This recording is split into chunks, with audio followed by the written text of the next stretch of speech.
SportsCast with Jeremy Buckelew is proud to announce we are now officially powered by TEC. If their fiber optic internet service can handle everything we throw at it here in the studio, from videos to calls and live streams, you better believe they can handle your home or business too. If speed, stability, and service is important to you, you can count on TEC. Thanks, TEC.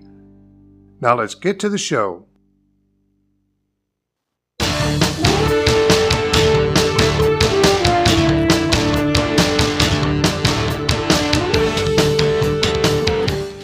Hey, everybody. Happy Friday. No, it's Sunday night. Happy Sunday night. It's going to be a great show. Happy Sunday night to you. Welcome to another episode of SportsCast. I'm your host, Jeremy Buckelew. Glad to have you with us again this week. Going to talk a little bit of Inamn basketball with Coach Cordon Hight and Adam Jenkins of the Inamn Bulldogs and Lady Bulldogs. So glad that they are able to join us tonight live in studio here at the Brewer Street Mafia Studios. Guys, good to have you. Next week, we'll move the show to Walmart, maybe get some more participation. Right? That's a little inside joke we were talking about before we came on the air. But anyway, guys, good to see you. I do want to say a quick thank you to our sponsors for bringing you SportsCast each and every week. Thank you to the Peddler Advantage. Remember, you can find the show lineup each and every week for My Paris TV's lineups there on the Peddler Advantage, along with a lot of other good information of what's going on around Paris and Henry County. And so check out the Peddler Advantage for all of that. Also, thank you to TEC. Want to remind you that we are streaming on both Facebook and YouTube, simulcasting the show. And so however you choose to watch, we appreciate it. But you can find us both places. Of course, the Facebook page is SportsCast with Jeremy Buckelew, and the MyParisTV.com YouTube page is where you can also find the show each and every week. So thank you for the sponsorships and for tuning in, and appreciate it. Got, as I said, Cordon Hight and Adam Jenkins here with us tonight. Going to talk some Inamn basketball.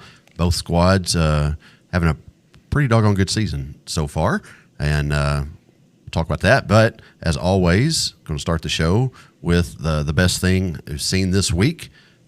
Coach Hight, we'll start with you. What's the best thing you've seen? First of all, welcome back. You've been on here a couple times now. Glad to be back. And it's always fun to have you. Best thing you've seen this week? Well, my son's birthday is here coming soon, and today we had his birthday party. He's turning 1, and my family was down. We just got to spend some time together, and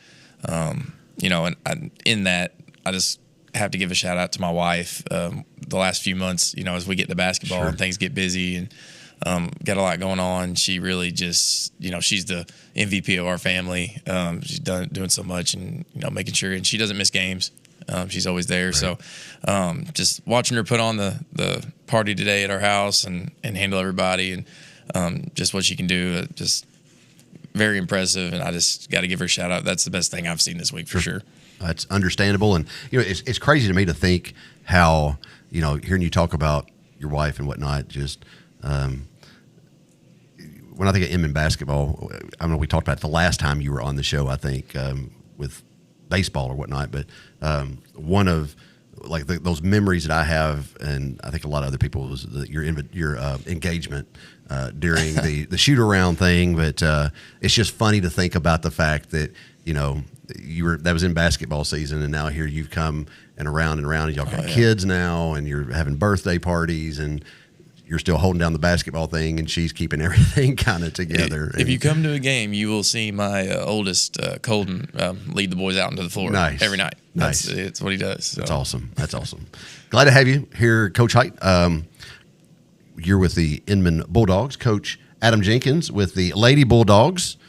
Again, been on the show before, no stranger to SportsCast. Glad to have you back, Adam. To be back. And tell us what's the best thing you've seen this week. I've kind of got a two-part one. First off, for me, we went yesterday to Southside High School in Jackson to watch the high school boys take on the number 1 4A team in Mississippi, and we came away with a win. It was awesome to see. Just to see them compete and fight against a team of that caliber and come away with the win was pretty impressive.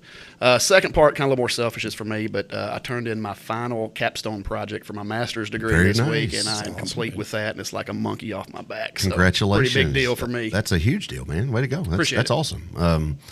yeah, Whitney's in the middle. She's getting another master's, and gosh, between that and work and just everything she's got going on, that's a time-consuming project, and that's no small feat. I'm glad it's behind me. I bet. I bet. So, and then you talk about those Henry County Patriot boys are fun to watch. I think Coach Miller said the other night on the radio broadcast, they're averaging like 70-something points a game. They can score with the best of them. And it's, they're worth the price of admission to 100%. Come out and watch them. And so, very proud of them for undefeated on the season.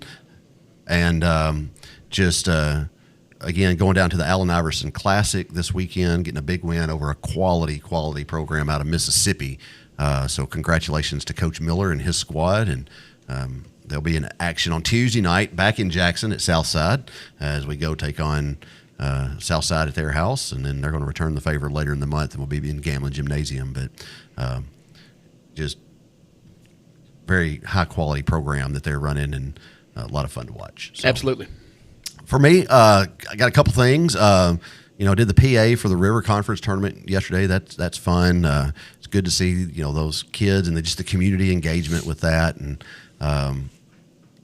so that was a good time. Was saying it was championship football weekend in Tennessee, and on Thursday I was watching the Nashville Christian Academy and USJ game, and the reffing crew was from the Northwest Association, and Monty Buckelew was on that crew out there refereeing a state championship game, which is a big deal. They don't just pick anybody to go out there and ref those state championship games, and so it was really cool seeing Monty and his guys out there doing that. I know we've had several guys from the area. I think Randall French has refereed some state championship games in basketball when that season ends, but it was just neat seeing Monty out there doing that. SEC championship game, I didn't get to watch much of it, but from what I saw was kind of a letdown. But the Big Ten championship game was worth staying up for. And then a little tongue-in-cheekish, I guess, but the University of Arkansas is not retaining Eric Mateos.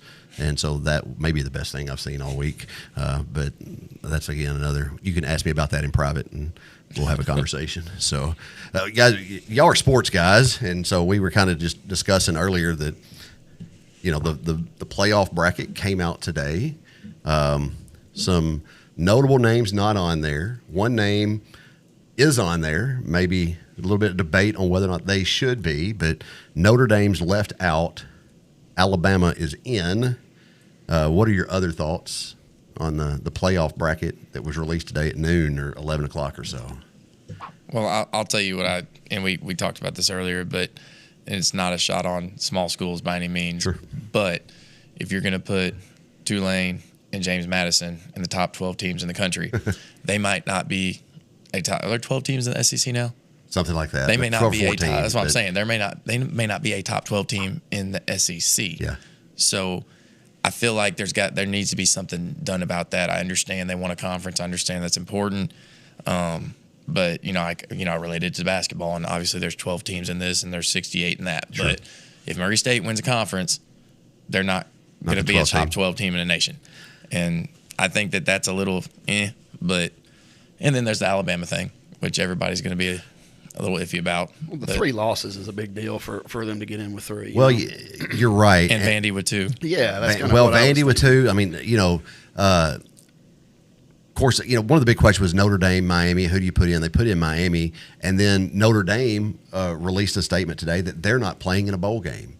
And so they're like, wow, I didn't read that. Seen it? Yeah. So Notre Dame released a statement that they are withdrawing their name from any consideration to play in any bowl game.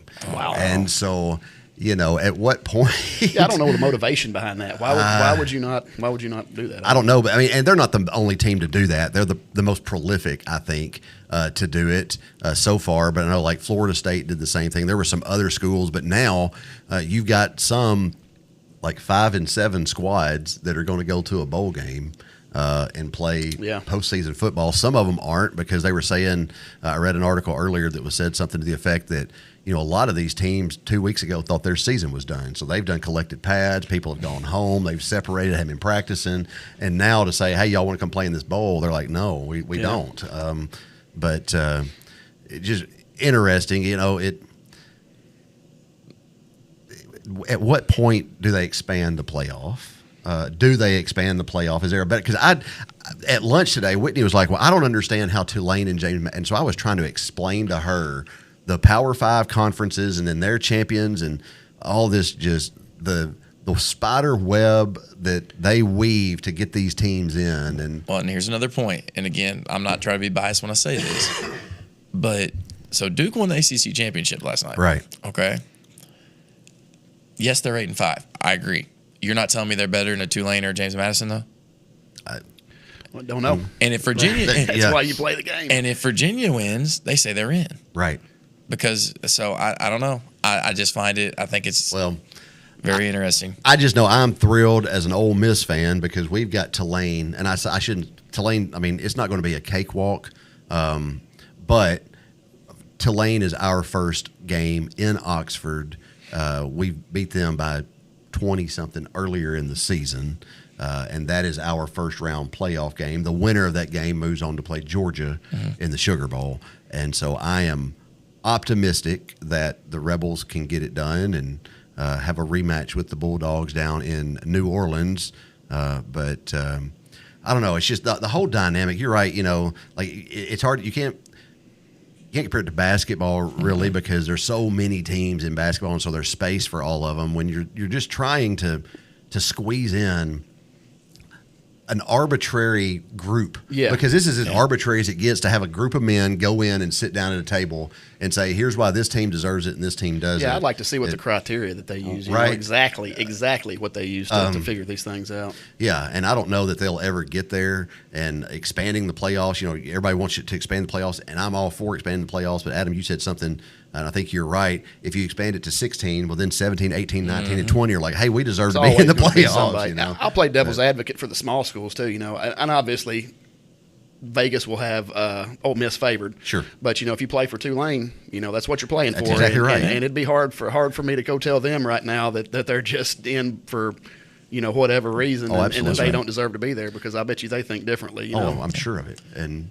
I one other point that's different this year. So if you remember, I don't know if it was last year or 2 years ago when Florida State's quarterback got hurt. Do you remember that? Yeah. And he couldn't play in the playoffs. Until they dropped him. So they dropped him. Yeah, 13-0 at the time or something, right? Yeah. And I'm not, again, this is just, Alabama lost their running back for the rest of the season. They had -3 rushing yards. Yeah. Listen. Do you see what I'm saying? I see exactly what you're saying. And I mean, if we're going off injuries now, and I ain't got nothing against Alabama, I don't. Dr. Phillips would probably be very angry at me right now for even making these points, but they're valid. I've said they are. I've said all year, I want Alabama to do well because I like it when local kids do well. And however I feel about Alabama as overall, I don't know Ty Simpson. I don't know the Simpson family, but he is from Martin Westview, and so it would. I hope he does well because of that. But they're saying that a 3-loss Alabama, well, you can't punish them for losing the SEC championship. But they punish BYU. They punish BYU. You punish everybody else.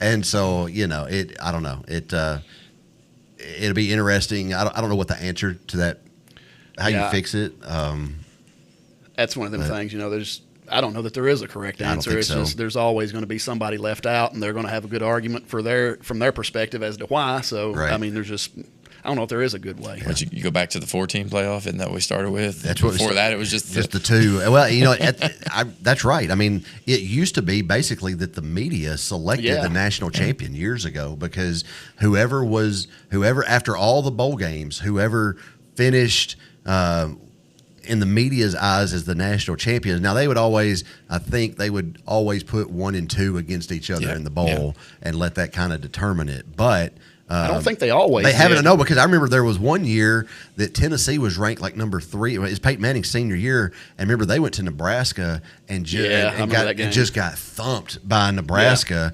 And they weren't the number 2 team in the nation at the time. I think Nebraska was number 1, but the number 2 team also won convincingly, and Nebraska was crowned the national champion that year. And really? so Yeah, I do remember that.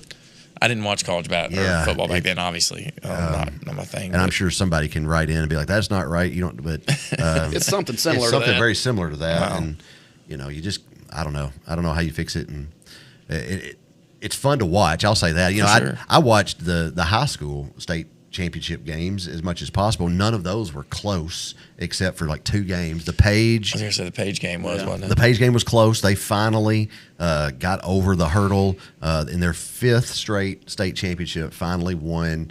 But listen, if Sevier County, I think they went maybe 0 for 4 on 4th down and 2 or less. They controlled most of the game. They though. did, and if they convert one of those first downs, Was Page down 14-0? They were down, yes, Oh, wow. 14-0. Then came out and scored 21 in the second half to win that football game. And so, hats off to those young men. We played them, and they're a good football team. They were good. But Sevier County, and again, devil's advocate, well, the Page defense rose to the occasion. But I think Sevier County was like 0 for 4 on 4th and less than 2 yards. It didn't convert a single one of them and turn the ball over. And then Westview tied 9 records in their game against crazy. Gatlinburg Pittman with Graham Simpson, who's just a sophomore. Huntington won, brought back a gold ball for 2A. McKenzie came in runners-up for single A. So a lot of good football around Northwest Tennessee, and always good to see, like I said, the area represented in that circumstance, and glad that, I look forward to the day Henry County gets back there. I think it'll be sooner rather than later. I think so, too. And Agreed. it's going to be a fun time. Of course, Adam, you with Travis playing this year, where he's a senior, he'll graduate out. Played his last football. It's got to be like the emotions of that have to be just tough, and you don't have to tell on him or nothing. But I mean, just you give so much. I don't think people realize how much that. I'm gonna give a shout out to him. I've watched my son grind and work harder than a lot of other people because of his athletic limitations. Yeah. He's a Jenkins. He doesn't run the fastest or jump the highest. So when I'm really proud of him and the work he's shown, and to play at the level he did. He made our whole family proud, and I'm tickled to death. So awesome. Well, you should be, because he was one of those ones that, like, every week we were talking about, just because, as an offensive lineman, a lot of times you don't get your name called a whole lot. The only time you ever hear those guys on TV is when they're holding, when they mess up, or they mess up. And so, when he was at Inamn, he played center, and my wife, she was pretty worried about him playing center, because I think in the West Tennessee State Championship when he was there, he snapped the ball to the tailback. So, nobody, as long as you do your job and you do it great, nobody knows who you are. But the second you mess up, boy, they know who you are. That's exactly right. So, guys, Inamn basketball, y'all are, of course, Inamn traditionally has really good programs. We've talked about that at length on this show, and that's no secret. But it's no different this year. So since Adam, we'll start with you, since ladies before gentlemen. Not that you're a lady, but you're a lady. We'll take it. And your Lady Bulldogs is what I mean. Tell us about them. Y'all are just impressive this year. We've been rocking and rolling so far, and if you come watch us, they're a fun team to watch. We spread the ball around, space the floor, run and gun. We just believe if we play our game and play together that we're going to be a tough out for anybody.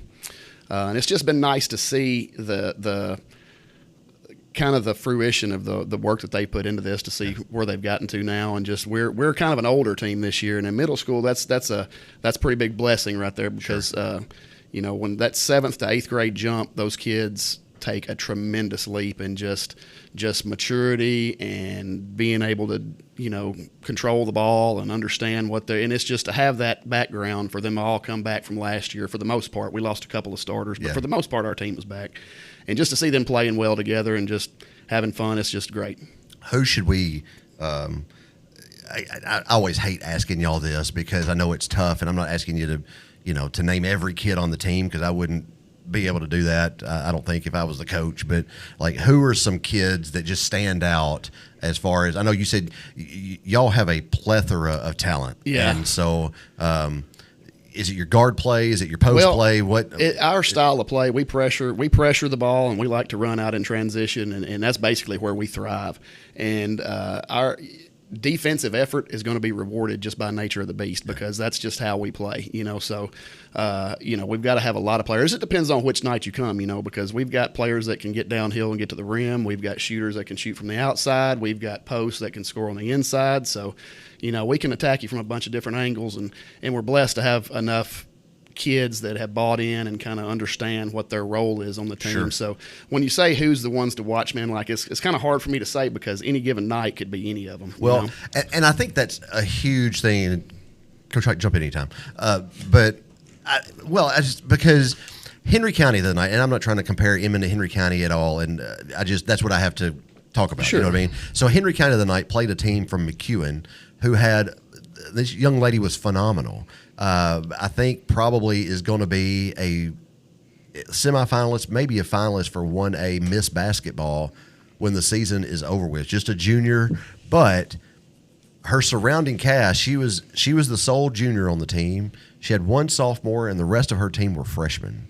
And you could just see it watching her play, the frustration that she played with, because this sounds I don't mean it as ugly as it sounds. I say that all the time, but it's true. Like, she just didn't have the supporting cast to do what she needed to do. And so it's huge when you've got a squad that, like, you've got the new scoring leader at Inamn on your team, but she is not the sole person you have to worry about on the floor. Right. And that's kind of our approach, because a lot of teams have a first option, And that's kind of what I meant when I said it can be anybody, because we're not going to force, we try to take good shots, try to be smart with the ball and make the right play. That's what we say. There's always a right play to make, and if you just make it, we'll be all right. So, by the time you get down to a third or fourth option, we're going to get you. Right. We got you there. So that's kind of even just the matchups alone. In that, if you've got 4 or 5 kids on the floor, any time that any one of those kids can go score. They can score. Yeah, they can score. That's a problem for a lot of teams, especially at the middle school level. You get to the high school level, and you would love to be able to say, I'll put the ball in anybody's hands and trust that they can go score. That's just not their role sometimes. But if you have that, then we've got players like that too. That may not be their role. They may not be the scorer, but basketball is all about roles and finding your place on the team and coming together as a team, and it's kind of this us against the world mentality, Right. And just embracing that role and doing it the best you can is sometimes the biggest lift you can give a team. Just doing what you're supposed to do to the best of your ability and lifting everybody else up in times of adversity. That'll carry us a long ways.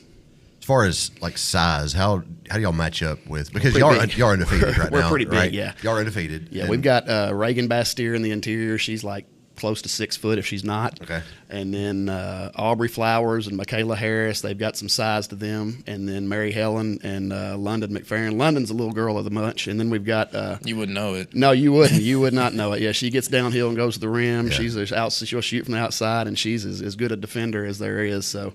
But then we've got some little 6th graders that are actually getting minutes, some meaningful minutes, and that's been an eye opener for us too. And it's not always the same, because the physicality at the girls' game is sometimes different than the boys. Right. And being able to step in 6th grade and have success and just learn what we're trying to do. By the time they're 8th grade, that's an extra year of development that normally we wouldn't have had. So it's been a big change for us. And that's what I was fixing to ask for both of you, because that's a change. That's a new something that 6th grade, as far as basketball. And last year. Okay. Yep. I just don't. They're not. 6th grade can't play football still at Inamn, right? Or they? Right. I think that's the rule. correct, but basketball now, as a 6th grader, you can get put on the team, and so you're right. Just having that extra year to work with those kids, and so by the time they get to 8th grade, the 6th graders, a lot of those we've had.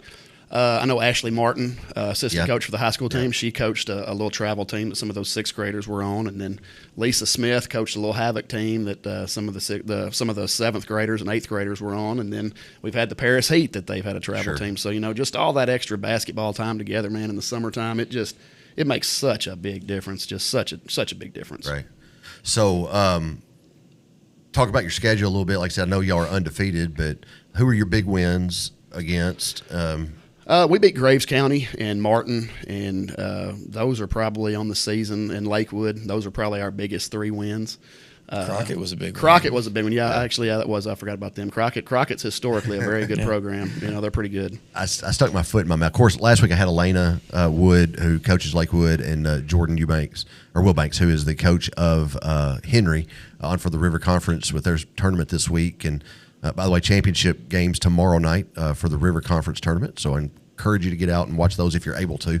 But was asking Elena about her Lakewood squad, and it was like, y'all beat Inman this year, right? And she's like, no. And I was like, and I was looking at the Inman picture that got posted on Facebook, and like, well, I knew I saw a picture of like both teams together. Yeah. But listen, I mean, that Lakewood squad's a good little squad. Oh, they're a very good squad. And they're kind of the situation we were last year. They're just a young team, right. And they're going through those lumps right now that we took last year. Sure. It's just part of it, But then, got those quality wins. What's left for y'all as far as? Well, I don't want to sound cliche, but we keep telling the girls that this is just about us. It's not about, we're just trying to be as good of a version of us as we can be. We don't want to have peaked, anytime soon. We want to keep getting better and better throughout the entire season and go into the sectional with some fire and, and hopefully come out victorious. We've set some pretty lofty goals, and we're working to meet them. How do you keep them humble? Because middle school, I think with middle school, like I think a lot of times they get a little bit bigger head than even high school kids would about how good they can be. And well, I mean, they know, I know who's next for you, in my opinion, from what I've watched this year. It's Dyersburg. That's who it is. Like, if they want to go to state, that's the team that's our path. Yeah. Okay. Yeah. And we beat them last year for context. We beat them last year for the area, but I don't know if you know who the Strayhorn girls are or not, but they're a pretty big deal around Dyersburg. They're very, very good basketball players. Very good basketball players. And we're on the 3rd one now. She's still in middle school. And, every time we've played her, she's got the better of us. So when we beat them, she wasn't there. So I see. But, we've been working, and we're kind of excited. That's kind of the hope for us, is that we get to see them later on down the road and let the chips fall where they may. What does that look like for y'all as far as you say you've been working? Because, y'all practice when? After school? After school, every day? When does that start? We'll have some open gyms in September. Now, I know Coach Hight's a little different because he's got a lot of football boys in there, Yeah. So we get kind of an advantage there because we get to start working with more of our crew a little earlier. So we've still got soccer and volleyball and softball and stuff like that. But for the most part, we're together during September and October, so we can kind of get honed in, but we pretty much start going every day just as soon as we're able, and we're working hard just every single day. To be honest with you. Well, this is what, second week of December. Y'all go into what, January? When's y'all season? January, February? Could go into February. February. Okay, yeah, there's a schedule right there. So that's what you got left, it looks like. That Murray squad, I think that Murray squad, back-to-back Huntington, Murray, Martin, that's a pretty tough 3-game stretch right there. So Huntington just canceled. Huntington dropped us. That's right. You told me that. Okay, sorry. So boo on that. Yep. But that would have been a really good 3-game stretch. Yeah, but even that Murray squad's usually pretty good. I remember when we would go play summer league and stuff. Anytime we went over there, Murray's just got a competitive squad usually, and so. But anyway, that game's in Murray, and then got Martin Thursday, January 8th. Court Martin. Anybody that has gone to, I think, Inman or Martin understands that that's probably the biggest rivalry that y'all have. And so that'll be a big game on Thursday, the 8th at home. And then Northview is a Dyer County school. Riders at Jackson. It's Dyer County. That's what I thought. Okay. All right. And then so it'll be here before you know it. And like I said, y'all are just working towards that TMSSAA Area 15 championship, which then leads into the regions and state. That'll be the sectional, after that, and then what that looks like will be like I don't know if they may have so the section, taken a game off the tournament this year. Well, it's the same amount of games. They just call it different stuff now. Okay. So it's section, and then region championship now. So there's 2 games in the sectional, and then there's the region championship. I got you. If you win the region, you go to state out of the 4 regions. So that's how it is now. I had to look that up the other day because I was confused. Yeah, it's kind of changed up a little bit on us. So your squad is trying to get there for the first time? Well, absolutely. I know because y'all have been there. Once, And should got to the championship. We won't talk about that. Well, but you got to the championship game, right? No, that was we played in the third place. Third place. That's right. Okay. Yep. But regardless, got there, which is a huge feat. And so, I mean, you were talking about the late nights, and you were saying earlier, Adam, I think before we came on, that it's like the amount of time that goes into basketball season. Just, I mean, it can. It's a lot. It's a life decision. It's a lot. Well, I mean, I love it, so it doesn't feel like work to me. Right. But I can see how somebody who doesn't love it could get burned out pretty quick. That's right. That's right. Because it's what I want to do, and I mean, I just enjoy it. You know. So. Yeah. And then you were saying like 7:30 nights. Oh man, I'm going on 8 years of sometimes being involved with 4 to 6 teams, depending on what grades we have, and or 6 years of that. Sorry, 6 years of that. Yeah. So, it's and we add a kid. It seems every 2 years about to our family. So, it just gets to be more and more. But I've had a lot of people step up and help, a lot of parents, and I've got some people helping me with the younger teams now that we do, and it's been really good. And we're starting to. I like to say that we're seeing the benefits of that starting, 2 years ago we went to state for the first time, and that was one of the first groups we ever had, was the first group we ever had. So, it's been awesome, and I, more than anything, just like seeing kids excited about basketball in this county. Like, that's made me so happy to see at every level now. The high school, everybody's excited, right? Well, I was going to say the feeder program that Inman has traditionally been for high school sports is, I mean, I think that the county squads are catching up as far with in certain aspects, especially with basketball. I mean, maybe we got several kids I think this year who are county kids that are making big contributions to the Henry County squad. But traditionally, when you look back, Inman has always been there. Developing those players, and again, this is not I'm not trying to say anything bad about the county here. Don't hear that. I'm just saying that Emma's just always done a really good job of developing the talent early on. That when they got to the high school, it was fun to watch. And like I said, we're seeing that now with this squad that both Coach Kurt and Coach Miller have. These teams are both phenomenal teams. And a lot of that can be traced back to the time that they have played together from middle school up. And then, like, that's the work you guys are doing. I know y'all are at Inman trying to win basketball games for Inman, but in the big picture of things, when they move on up, we want them to be successful. And, I mean, y'all are contributing to that each and every day. Well, kind of piggybacking off what Coach Hight said about just people being excited. If you've got the feeder systems and whatnot that everybody's just they love it and enjoy it. I mean, if they want to be there, that takes care of 50% of it right there. Just the kids want to be there and they want to put in that work. And the longer you're there, you start the sixth graders come in and kind of see the example that the eighth graders set for them. And when you've got that kind of consistency, that it just kind of builds on itself from then on out, and it's just in a good place right now, I think. So Becky Wilson is the head coach at Inman. Do you know how long Becky's been doing it? I know it's been I think this is her 10th year. 10th year. So established. Cord, you said you've been this way 6? This is my 6th as head coach, 8th year coaching it. Okay. And so of course Becky and Adam with the Lady Bulldogs, and you and Cole with the Bulldogs. I tell you what, we do have a little 30-second to hear from TEC, one of our sponsors. Let's do that, and then we'll come back and talk about your Bulldogs and go from there. Y'all stay with us. We'll be right back with more Inman basketball.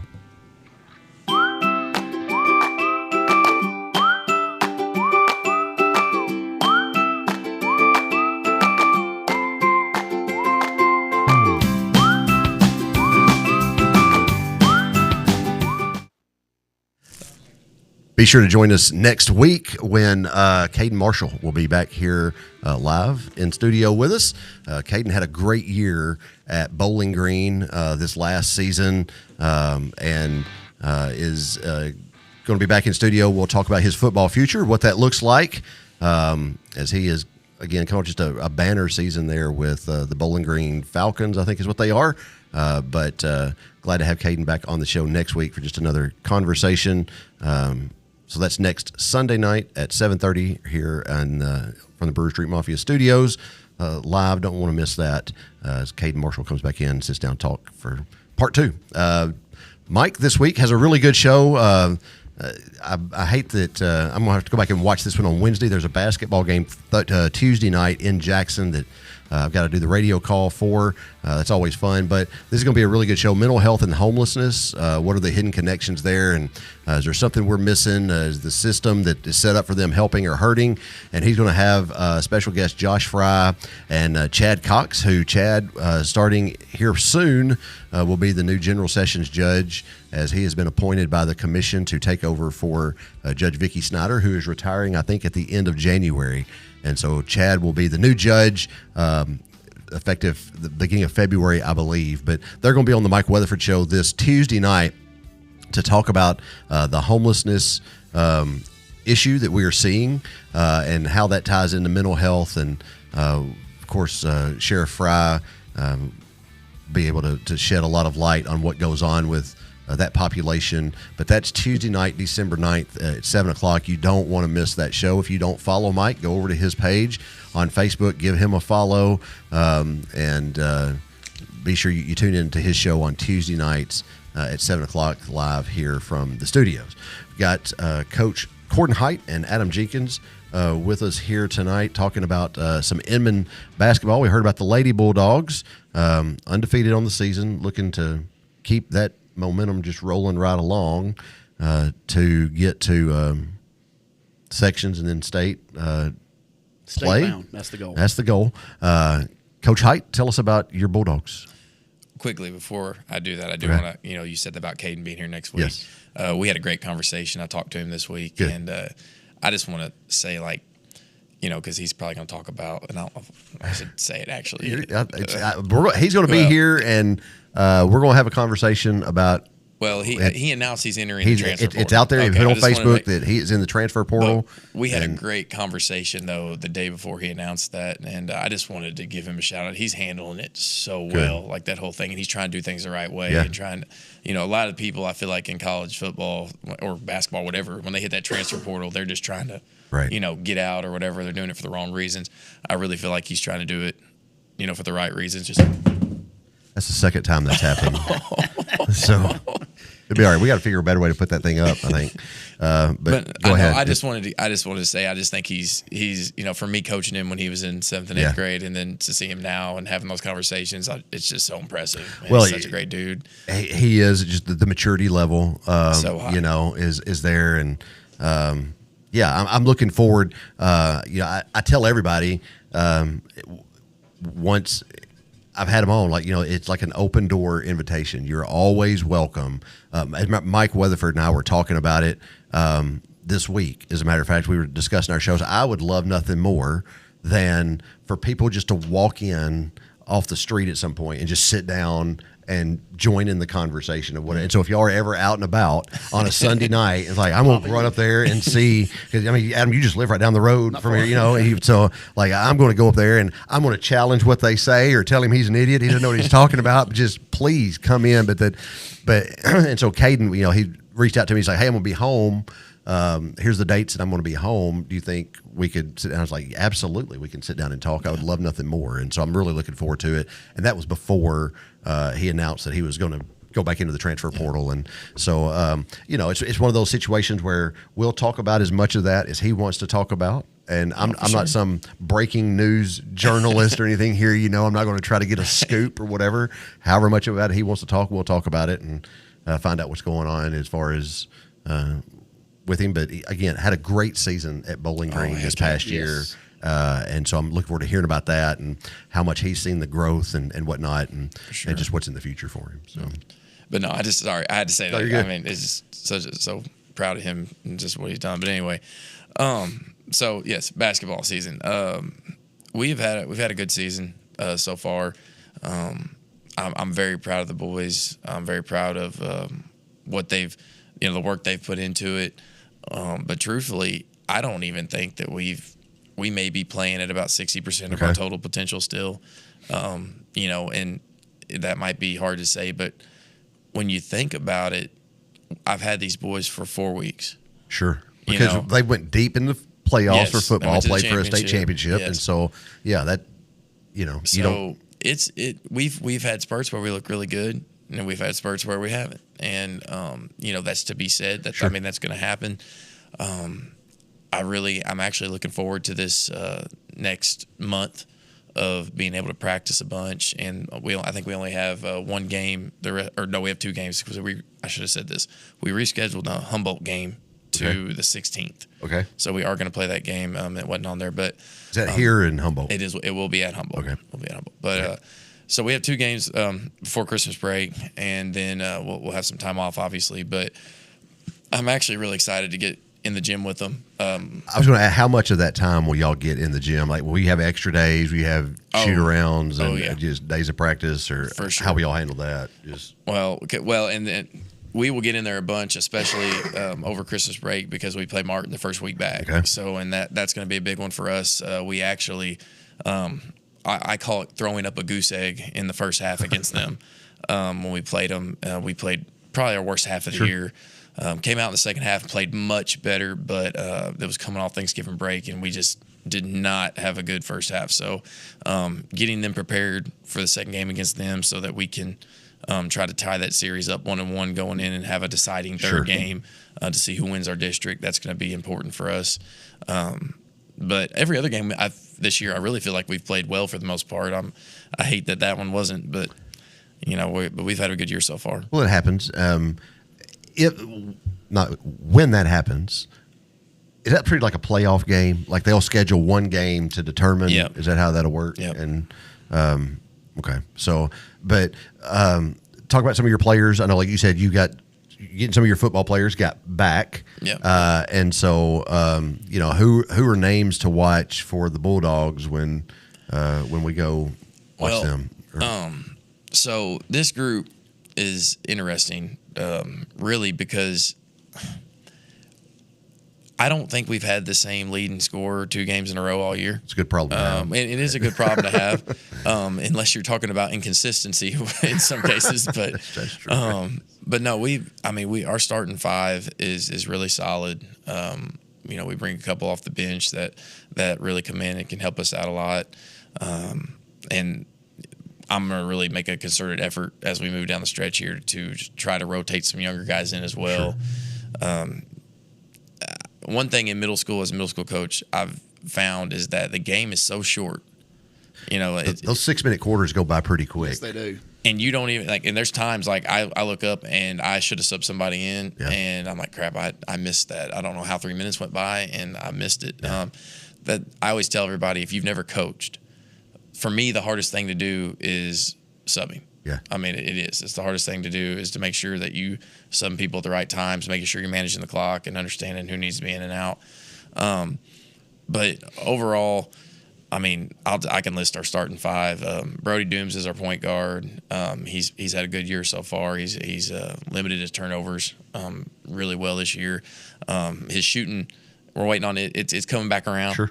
And I can say that for all of our boys. Honestly, our shooting has not been what I thought it was going to be so far. But we've also, 1 month in, right, it's starting to come around better. So I'm hoping it'll continue to come around. Shooting guards, Ezra Holmesley. You probably heard his name a lot at football. He was the running back. He's a beast of a kid. He's had a great basketball season. Been a great leader for us. Riker Spelling's quarterback. And if you're going to see all these kids that I'm supposed to be naming. Sure. But Riker's had a great year of basketball. He's a great 3-sport athlete, like most of these kids are. Most of these kids play 3-sport. Yeah. And then you got Braden Fishing Hawk, another one, who is wide receiver. Yeah, our power forward. And he's, again, if you've ever seen him, he's got more facial hair than I do. So, and then Denari Ray is our starting center, and he's an athlete.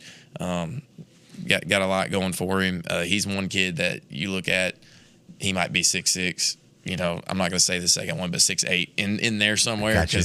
Between 6'6" and 6'8". He's going to be a big kid, and he's one that when he gets to the high school, watch out. Yeah, well, he's dunking now. He's not got one in a game this year. I've seen him do it. Yeah.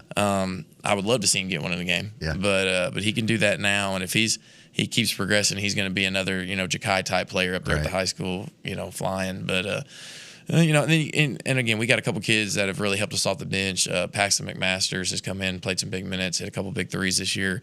And then Javen Holiday, one of our other 8th graders, our backup big, he has played big minutes for us. Very good rebounder, very strong kid, strong-willed. So very proud of those kids. Like, we're 8th grade heavy this year. Okay. We are. We expected to be, but we're also very big team. Got multiple kids over 6 foot. So, we're exciting to watch. I think we've excited some people. We won a tournament at Murray. I was going to say, talk about that, because we have actually some pictures, I think, of that tournament, and then y'all with the trophy. Yeah. So what was... so it's a one-day tournament at Murray that they do every year. It's the beginning of the year. And there's always some good competition there. You got Christian County, Hopkinsville, Graves County's there. So we had a good day. We beat Murray, who was the host, in our second game. My first game, I can't remember who we beat in that one. But second game against Murray was a good game. They're a good team. We play them again here after Christmas break, and it's going to be another tough game at their place. And then we played Graves in the championship, and Graves actually has Graves is crazy when it comes to basketball. I don't know if you know that, but they've got 2 middle school teams. So, and everybody says, "Oh, they got an A team and a B team." No, they have a 1A and a 1B is what they have. I promise you. But we beat one of their teams, and then we played their other team later. That's our other loss. We lost to them by 6, and it was a really good game. So we've lost to two really good teams. Martin's a good team too. We're 8-2 going in down the stretch, and I am expecting big things. As we continue to move forward and get better. I think that there's a lot that we can build upon. And, I think the boys are hungry right now. Right. I've never seen them, like, usually when we lose games, they can still, it hurts them, but they can still get over it and they can go on a little bit and they'll joke around and stuff. That loss to Martin really hurt them. Really hurt them. They knew that they didn't give their best. Not that they didn't give effort, but they did not play to their potential of. Right. And they know that. Yeah. And I think that that's really motivated them. I could see it in a lot of their eyes at practice. So I think it's going to be a good end of the year for us. I should say the good thing about that is they get to just kind of stew on that until Martin comes back in January. They got to come to our place. That's right. They're ready to protect home court. Yeah. We talk about all the good. What, as coaches, what frustrates y'all as middle school coaches? I'll tell you my biggest one, unless you want to go first. You got one straight to you. Go ahead. My biggest one is when the kids don't want it as bad as you do. Okay. That's what frustrates me the most. And I've had that throughout the years. It's not usually a whole team. Sure. But 1 or 2 kids that just don't have the sense of urgency for, you understand this might be it for you. Like, you may not make the high school team. Right. You may not go on and play anymore. Why not give everything now? Yeah. And you can't get a 14-year-old to see that. And you can't tell them you're going to want to go back one day and change this. Sure. So you got to try to show them that. Right. It's tough. That's kind of piggybacking off that too. It's maybe the same thing, but a different way to say it, because girls and boys are a little different in middle school. But it seems like every year that I've been there's always some kind of drama or something gets stirred up, and it's just like, man, if y'all can just let that go, then the sky's the limit. And that's what this group's done. And we've really been preaching that, because you kind of learn these things, we've had some teams that were really good in the past, but we had some kind of infighting and, just little stuff that just is not conducive to winning. Sure. So we've tried to eliminate all that, and that's the most. And I don't know if I'd call it frustrating. It's just kind of growing, because they're middle school kids and they don't know until they know. You know what I mean? And it's another thing too. I was going to talk about parents a little bit too. You know, Sure, like we always get into that, but you know, I've learned as I've grown, because if you know me, I can be high strung at times, and you know, when my son was going through middle school, you know, you learn how to it's the first time you're dealing with it, right. You know, and then you kind of learn, and then as he gets a little older, you know, there's just a kind of a grind to all this, you know, and it's just like the middle school parents, I don't think they really truly understand yet that this is a work in progress. You know, it's not going to happen overnight. Sure. These are kids, you know, and they just got to learn the right way. So, yeah. What are you most excited about for the next month and a half? Just happy to be hooping. Yeah. That's for me. Yeah. Man, for me, this group of boys, and if Coach Cole was here, he'd probably get emotional about it. He's very emotional about this group of boys. I'm not going to lie. This group of boys for us is extremely. I mean, I don't know. I can't even put it into words. We've been with them since they were in 4th grade. Some of them 3rd grade. You know, like through when we were starting things, and you know, and then we coach them in baseball too. Right. A lot of these boys. So we spend a lot of time together, and I told them at the beginning of the season, our first sit down of the year, I said, guys, listen, the worst part about this season is that at some point y'all gonna see me cry. I said, that's gonna be the worst part, because I will. At the end of this year, whenever it's all over, I'm gonna hurt, because you know these boys mean a lot to me, and you know, and me and Coach have been talking about who's gonna cry first. I'm gonna say it's him, but I really am excited to see them continue to grow as men. That's been the big thing. Sure. It's like, how do we handle ourselves? And, you know, I've been preaching overcoming adversity all year to them, because, you know, that's life. Right. You know, it's not going to go away. How do we overcome when things don't go our way, or how do we not let it bother us and move on? I think that's been the biggest thing to see from a lot of them this year. I'm going to brag on Ezra a little bit just for a second. Last year, Ezra, we played in the sectional semifinal game, and he was a 7th grader. I threw him out there because the team was playing a zone, and I was like, buddy, you know, if you're open, I need you to shoot the threes. Sure. You can do this. Well, he was a nervous wreck. He couldn't handle it, and he did not shoot it well. We'll put it that way. Okay. Going into this summer, though, seeing the change in him, like just seeing him learn from, okay, like I'm big enough for this moment. Right. You know, I can handle these things. And then how he's played this year, you wouldn't even recognize him as a player. I mean, and I've had a lot of people say that, and I agree. I think that he's really overcame his anxiety and things of performing. Sure. And that might have started with football a little bit as well. But you're just seeing him step out of his shell, and that's just one example. But I really think that's something I've really enjoyed, and I hope that continues to happen throughout the rest of the season. I assume it's the same in basketball with him. I don't know Ezra, but I remember hearing somebody describe him playing football. It's like, man, that's a grown man running the football, and just the way that he carries himself and play. Like you said, and there's probably a lot of growth from that 7th grade year to that 8th grade year, mature-wise, mentality-wise, and all that. But you both mentioned, or I think, Cordon, you mentioned, and I was going to hit on how important or how big of an advantage is it to have multiple sport athletes on your team? Because you said that a lot of your kids are 3-sport athletes. Adam, I know with yours a lot of those young ladies play soccer, and then y'all get them for basketball. Sure. How beneficial is that for y'all as coaches? You want the honest answer? I do want the honest answer. Absolutely, I want the honest answer.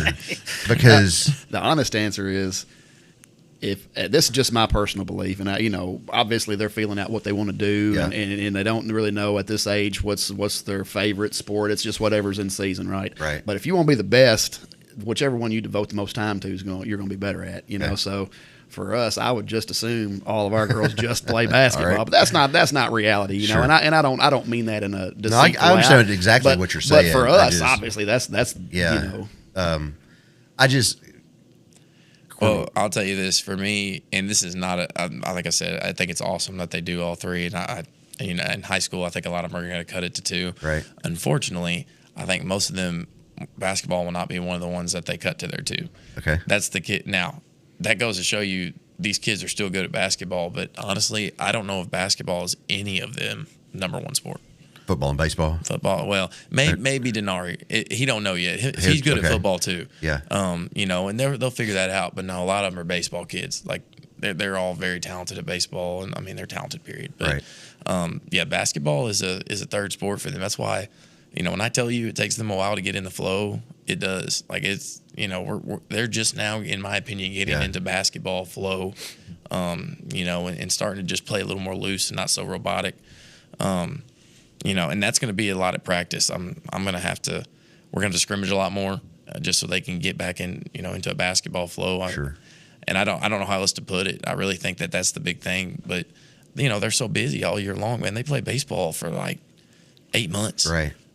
With travel ball and everything else they got going on. Yes. And then football for 2 months and basketball for 2 months is what it seems like. Yeah. I mean, they never stop. So I try to remember that too whenever I'm like, dang, why don't y'all know this, or why can't you do this? Oh, well, it would make sense. You haven't played basketball in a long time. So kind of transitioning from that, the flow of the game in middle school, how do y'all handle coming off of, you get these kids who've been playing rec league, and I don't mean to say, like, some of our rec league teams are very good. I don't consider the Paris Heat and those guys rec team at all. No. But you know what I'm saying? Like, you get these kids.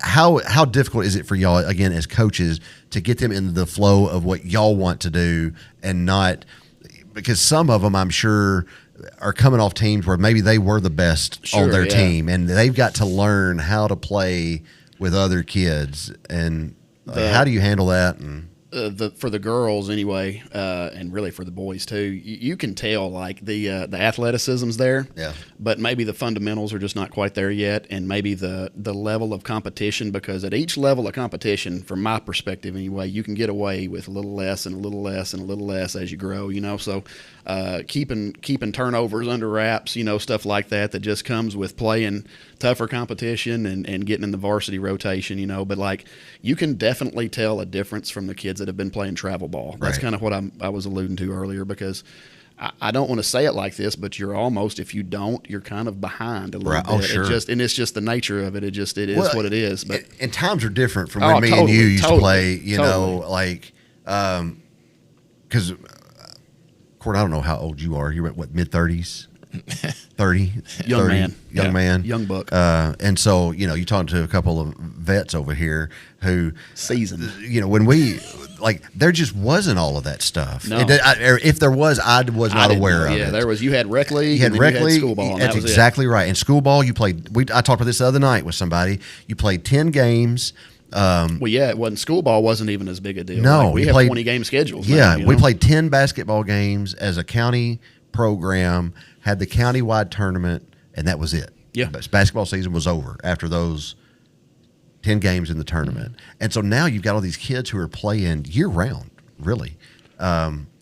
I just wondered, as coaches, how difficult is it to get them into the mentality of, this is the Inman basketball team, here's what we do, not, you know what I mean?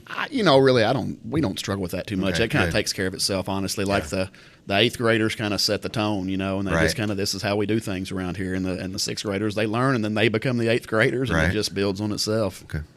I think the changing of like their role might be difficult sometimes. Like, some of the kids, they're used to being the leading scorer on their team, or they're used to being, the man, and then they come into the school setting, and this is normally for the younger kids, like 7th graders that play travel, or 6th graders that play travel. They come in, they think, oh, well, I'm really good. I was really good on, playing in this game this summer or whatever. And then they're like, oh, the 8th graders are got a lot more size. Well, and they've been playing a lot longer. longer. It's so big, it's man. huge. And like he was talking about earlier, the girls, it's a little different. They might already, 7th grade, they might be big enough to play. Right.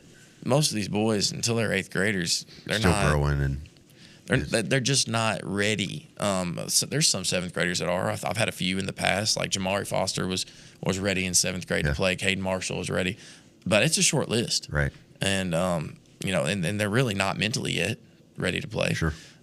So it's definitely different for boys, but trying to get those kids to be okay with having a smaller role and playing those JV games and developing, that's kind of difficult sometimes. I see kids, they look at me like, Coach, what the heck? Why am I not getting this chance. And it's like, because there's 8 other kids that have been here that have already been through this. Not saying that you're not as good or that you couldn't play, but they've done this before. Yeah. You know, and you have to try to work them in a little bit. And that becomes a difficult thing for me, trying to balance that. But I think that them playing travel and being that guy does give them a confidence. You don't want to ruin that confidence, but you also have to, hey, playing a role is okay. Right. Doing the thing I need you to do is okay. You know, and then when you're an 8th grader or whenever you get your shot, then be the star, right? So, I mean, that would probably be my thing more than anything. Last thing, it'd be almost time to go. Community support, like y'all's crowds. Usually, like when Ken was playing for Inamn and we were going to the games all the time, and even after, you know, I always, it drives my wife crazy, but I could go sit down and watch any sporting event. It doesn't matter what it is. I can go sit down and watch it and enjoy it. And so as far as like y'all's crowd, y'all have good community support, I assume, and packed gym still, and could be more, or? I had a coach tell me this year that we have the best middle school basketball atmosphere he's ever played in. And I believe it, honestly. Yeah, our student section's hype. It's unbelievable. It is. I mean, they're standing, like, you know, we have the area between the out-of-bounds line, and they don't stand in the stands anymore. They stand by the out-of-bounds line, kind of like the Cameron Crazies. It's pretty cool. With their hands at the floor. It's amazing. No, it's been awesome. Like, I couldn't ask for anything better from the support from our students and what they're doing in the student section. It's been amazing. Yeah, really my son said something about it the other night, said that student section was just unbelievable. He said, could you imagine being trapped in that corner with everybody on you and having all those kids over there hollering at you too? It's got to be intimidating, you know? Well, still a lot of opportunities to see y'all. Kevin, can we put that schedule back up real quick just to kind of go through the home games that your squad has left? And so 1, 2, take the Huntington out. So 1, 2, 3 guaranteed home games, and then we're going to assume that championship's going to be at another question. So is that based on who wins the regular season, or is it a tournament site? So it'll be the tournament. It'll be a tournament site. Yeah. Okay. So it should be us this year because they hosted last year. The district. Okay. So it should be us. If you guys need it, you know, we're hoping to force it. I got you. Yeah, if we force that championship game, it should be at Inamn this year because they hosted it last year, so it alternates. Okay. So awesome. And so get out and watch these squads. This isn't me complaining. I love doing the high school games, love getting to watch those, but I just hate that so many times y'all's schedule interferes with y'all play on the same nights that the high school does. Yeah. But it happens, and that's fine. Nothing you can do about it. Nothing you can do about it. And busy schedule. I'm going to find one of those nights that Henry County's not playing and go watch the Bulldogs play, and encourage you to do the same. And so, guys, appreciate you coming by. Last, any parting words or any last thoughts? Just for the girls. How about them old lady dogs? So, all right. Just appreciate it. Yep. Guys, appreciate you guys and the work y'all do.